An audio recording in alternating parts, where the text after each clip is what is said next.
सार्वजनिक सवारीमा यात्रा गर्दै हुनुहुन्छ केही कुराहरू 2 मिनेट तपाईहरुसँग कुरा शेयर गर्न मन लागेको ब्यासु सुनिदिनु होला है त। सर्वप्रथम सार्वजनिक सवारीमा भिडभाड बढी हुन्छ।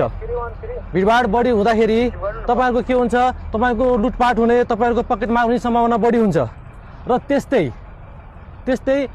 गलत प्रकृतिका गलत मनसा भएका व्यक्तिहरूले तपाईसँग कुनै किसिमको दुर्व्यवहार गर्न सक्छन् है। यो तपाईलाई यो कुरामा ख्याल गर्नु पर्यो कि को मान्छेले मलाई दुर्व्यवहार गर्न सक्छ।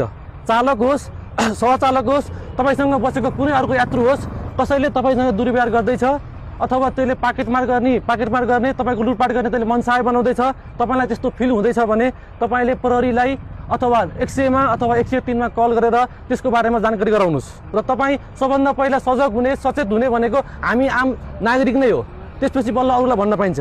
र अर्को कुरा, तपाईँ सार्वजनिक सवारीमा यात्रा गर्दै हुनुहुन्छ भने तपाईँ कुन ठाउँबाट कहाँ जाने हो र यसको भाडा रकम कति हो त्यति पहिल्यै ज्ञान गर्नुहोस्। तपाईँले पहिल्यै सोध्नुहोस् कुन ठाउँबाट जाने बस कहाँ पाइन्छ, यसको भाडा कति हो पहिल्यै ख्याल गर्नुहोस्। तपाईँ एक ठाउँमा जाने बेला चढ्नुहुन्छ, त्यो बसले तपाईँलाई अर्को ठाउँमा झारिदिन्छ, पहिला यकिन गरेर मात्र चढ्नुहोस्।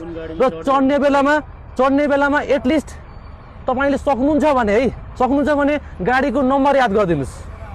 अब गाडीको नम्बर याद गर्न सकिँदैन हामीले भने गाडी कुन समितिको गाडी हो, जस्तो यो गाडी संयुक्तको हो कि बुढानीकण्ठ हो कि महासागर महानगर समथिङ हो भने कमसेकम त्यति ख्याल गरिदिनुहोस्। त्यो पनि ख्याल गर्न सक्नु भएन भने एटलिस्ट तपाईँ चढेको गाडीको कलर याद गरिदिनुहोस्।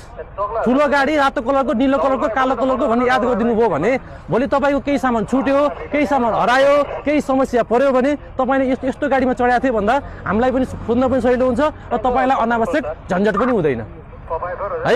यी कुराहरू तपाईँले ख्याल गरिदिनु भयो भने हामी सबै सचेत नागरिक हुन्छौँ र समस्या उत्पन्न हुनबाट बच्छौँ। यति हो मेरो कुरा, सुनिदिनु भयो। Thank you so much. हस् त, नमस्ते।